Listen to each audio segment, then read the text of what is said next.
हिंदुस्तानी। प्रार्थना अपने स्कूल की एक बहुत ही करीबी फ्रेंड किरण से एक रेस्टोरेंट में मिलती है। किरण जो सागर की बेटी और संग्राम सिंह की भतीजी है। जब उससे उसकी नाराजगी का कारण पूछती है तो वो अपनी रेजिग्नेशन वाली बात उसे बताती है। ये पिछले 5 दिनों में उसका तीसरा रेजिग्नेशन है। लेकिन इस बार प्रार्थना ये फैसला लेती है कि अब कलम भी उसकी होगी और लिखने वाला हाथ भी उसका होगा। लाखन जफर सुपारी से कहता है कि भाईजी को उन्होंने बस्ती खाली कराने का जिम्मा 1 हफ्ते के अंदर के दौरान में दिया था और अब उस बात को लेकर महीनों बीत गए हैं, लेकिन अब तक काम नहीं हुआ। जफर सुपारी गुस्से का घूंट पीकर कहता है कि संग्राम सिंह ने पुलिस प्रोटेक्शन ले रखी है और इसीलिए उसे कदम फूंक फूंक कर रखना पड़ रहा है।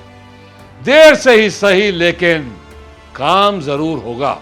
जफर सुपारी अपनी सफाई देते हुए इस बात का भी जिक्र करता है कि संग्राम सिंह पिछले 3 दिनों से म्युनिसिपल ऑफिस के चक्कर काट रहा है, लेकिन उसे कुछ भी नहीं मिला और मिलेगा भी नहीं, क्योंकि उसने वहां मामला बिल्कुल फिट कर दिया है। रात में नशे में धुत पास्कल संग्राम सिंह के घर पहुंचता है और उसे कहता है कि 3 दिन क्या 3 साल भी अगर संग्राम सिंह लगा रहे तो भी म्युनिसिपल ऑफिस में उसका काम नहीं होगा। होगा तो सिर्फ तब जब वो अपनी जेब ढीली करेगा। संग्राम सिंह जो वैसे ही म्युनिसिपल ऑफिस के चक्कर लगा लगा कर परेशान है, पास्कल को समझाता है कि वो मर जाएगा लेकिन रिश्वत नहीं देगा। वैसे बात तो उसकी बिल्कुल सही है। रिश्वतों का दौर है, बेईमानों का राज है, इंसान बिक रहा है, जमीर हैरान परेशान है। जो है ईमानदार उसकी कोई सुनवाई नहीं, जो है बेईमान खुदा भी है उस पर मेहरबान। ये कलयुग और आज के दौर की सच्चाई है। इसे बदलना हम सबका कर्तव्य है। वहां भाईजी लाखन से बताते हैं कि बस्ती की जमीन पर दूसरे बिल्डर्स की भी नजर पड़ गई है और वो जफर सुपारी से मिलकर अपनी स्पीड बढ़ाने को कहे।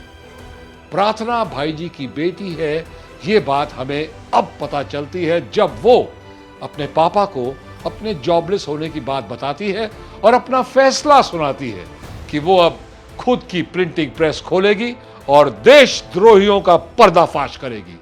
भाईजी प्रार्थना की ये सब बातें सुनकर तभी तो कुछ नहीं कहते हैं, लेकिन उनका चेहरा बेएहसास सा लगता है और उनकी आंखों की गहराई उनके दिमाग में चल रहे सारे उतार चढ़ाव का सिलसिला साफ बयान कर रहे होते हैं। अब आगे। डैड, इसे जरा समझाइए। अब यही तो हिम्मत और हौसले का इम्तिहान होता है। अब रास्ता कठिन चुना है तो फिर कांटों से क्या डरना। डैड, मैं प्रेस के जरिए हर करप्ट आदमी को, हर देशद्रोही को एक्सपोज करूंगी। बेटी, ये सब फिल्मों में हो सकता है, ख्वाबों में हो सकता है, लेकिन रियलिटी में नहीं। यू नो, करप्शन अपने आप में एक सिस्टम बन चुका है। कोई भी इंडिविजुअल, कोई भी व्यक्ति इस सिस्टम को नहीं तोड़ सकता है, मगर ये सिस्टम किसी भी इंडिविजुअल को तोड़ सकता है, किसी भी व्यक्ति को तोड़ सकता है। डैडी, आपका जीवन भी तो सच्चाई और ईमानदारी की बुनियाद पर खड़ा है, और अगर आप सक्सेसफुल हो सकते हैं तो फिर मैं क्यों नहीं। बस मुझे आपका वो बैंड्रा वाला गोडाउन चाहिए। 15 वाला गोडाउन किस लिए? प्रेस के लिए। प्रेस? प्रेस कहाँ है नहीं, आ जाएगी। आ जाएगी? अरे कहां से आएगी? कौन इतना पैसा लगाएगा? आप, यू। मैं तुम्हें प्रेस लगा के दूंगा भ्रष्टाचार के खिलाफ लड़ने के लिए? है? मैं? जी हाँ, आप, मेरे डार्लिंग डार्लिंग स्वीट पापा। लेकिन बेटी, मैं इसके हक में नहीं हूं। तो हो जाएंगे। जब आपकी बेटी क्रिमिनल्स को एक्सपोज करेगी, उनकी असली सूरत जनता के सामने लाएगी, तो आप खुद ब खुद इसके हक में हो जाएंगे। माय स्वीट स्वीट पापा। बाय।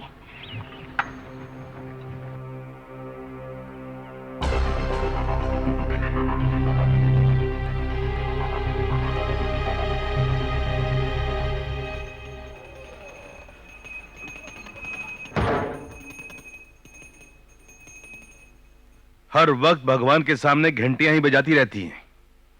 बेटी जवान हो गई है, करती है क्या सोचती है, इसकी भी कोई होश है आपको? खैरियत तो है, आज पहली दफा बेटी की इतनी फिक्र हो रही है, वरना उसके लिए हमेशा मुझे ही डांटते रहते हो। हुआ क्या है? हुआ क्या है? न जाने किस गधे ने उसके दिमाग में अखबार का फितूर भर दिया है। अपना अखबार खोलना चाहती है वो।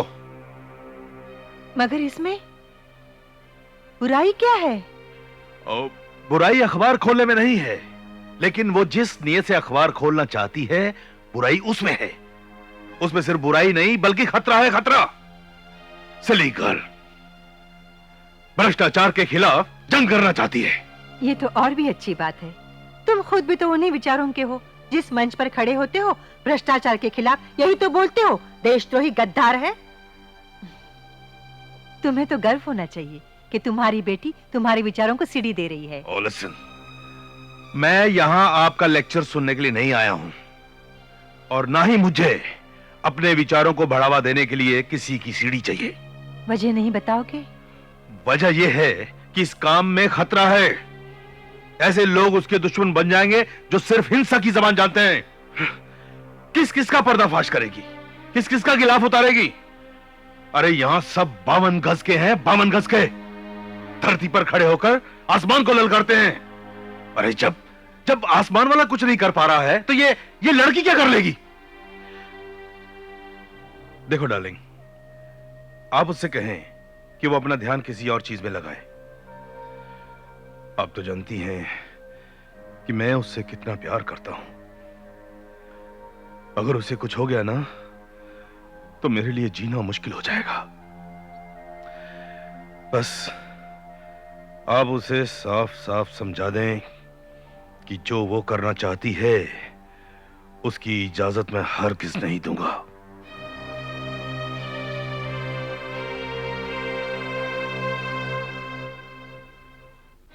तो फिर मुझे पढ़ाया क्यों, लिखाया क्यों?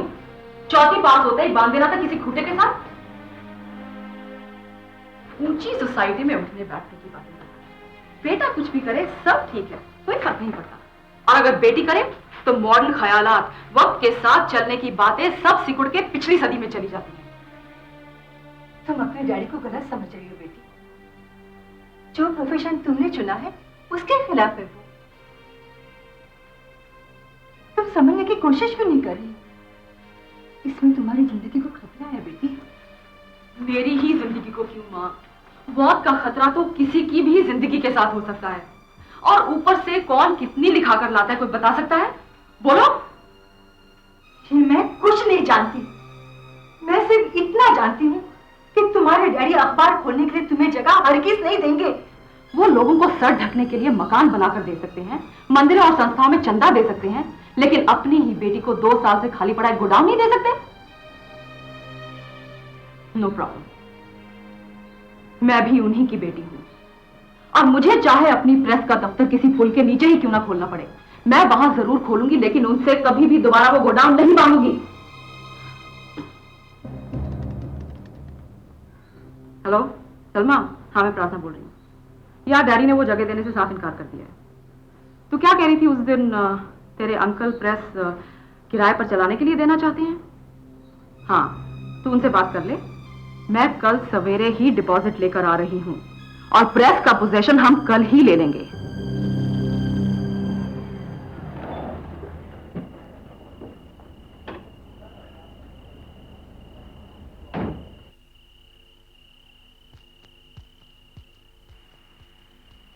सरदार जी। हाँ जी बोलिए। इस बस्ती में बंगाली बाबू खोखंदा कहाँ रहते हैं? कमाल करते हैं साहब, खोखंदा के घर के सामने खड़े और खोखंदा का पता पूछते हैं। खोखंदा, ओ खोखंदा। अरे साला चिल्लाता काहे को है? क्या हुआ? अरे कोई मिलने आया है आपसे। अरे इतना रात को तो हम जमराज को मना कर दिया था माता ना। ये साला जमराज का बाप कौन आ गया? सोचा तो थोड़ा सा बिपिन बाबू मारेगा। कौन है तुम? अरे साला तुम तो अद्भुत आदमी है। तुम पिक्चर दिखता है, वो टाकला है ना अमरीशपुरी, तुम तो बिल्कुल वैसा दिखता है। अरे साला ये कोई आने का टाइम है क्या? तकलीफ के लिए माफी चाहता हूँ। आप कौन? त्यागी, हाँ एडवोकेट त्यागी। हाँ बंगाली बाबू, हाँ। कुछ दिन पहले आप लोग बस्ती के वास्ते जमीन के खुदा कुबेरनाथ के दफ्तर गए थे। हाँ गया था, पर बात बनी नहीं नहीं नहीं। और बनेगी भी नहीं। अच्छा अच्छा, आप वो जमीन का खुदा कुबेरनाथ का दलाल है जो बात बनाने के लिए आए हैं? नहीं नहीं, आपको गलत फहमी हो रही है। दरअसल मैं जफर भाई का वकील हूँ और जफर भाई चाहते हैं कि बस्ती के मामले का निपटारा हो जाए। अच्छा, आप बात समझ में आया। आपका वही जाफर भाई असली दलाल है जो बात बनाना चाहता है। देखिए साहब, दलाल कोई भी हो, बस्ती का भला होता है तो हम जाने के लिए तैयार है। कल सकाले सब बस्ती वालों को बुलाएगा और क्या बोला अपना वो जाफर भाई, उनका वहां जाएगा। अभी हम थोड़ा सा बिपिन बाबू मारेगा, चलते दादा हैं। कल सुबह तक बहुत देर हो जाएगा। आप कुबेरनाथ को जानता नहीं है, बहुत ही कमीना आदमी है। कल सुबह तक वो ऐसा कोई गेम खेल जाएगा कि आप ऐसा करो, आप अभी मेरे साथ चलो, मैं बस्ती का मामला फिट करवा देगा।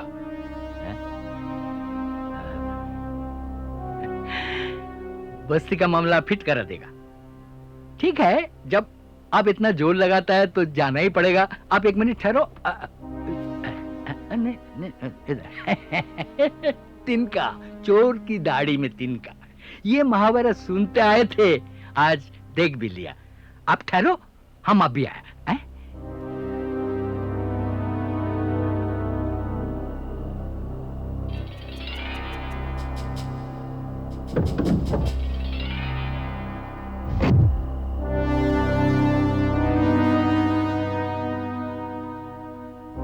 जय मां काली। त्यागी साहब, ये क्या है? झोला। अब आप पूछेंगे ये झोले का क्या काम है? फरमाइए। जैसे कहावत है ना, चोर की दाढ़ी में तिनका, ऐसे तिनके के ऊपर एक और कहावत है, डूबते को तिनके का सहारा। और ये झोला मेरे लिए वो तिनका है जो मुझे डूबने से बचाता है। और अब हर बंगाली के कंधे में एक झोला, और आदमी अखबार देखे अनेक बार देखे। अरे अपनी तो बांग्ला बोले। आशुन, आशुन, आशुन। चलून चलून बोशन दादा। चलून। बाब, हाँ जी मुझे घर छोड़ देना और दादा को जफर भाई के यहाँ पहुंचा देना। जी साहब।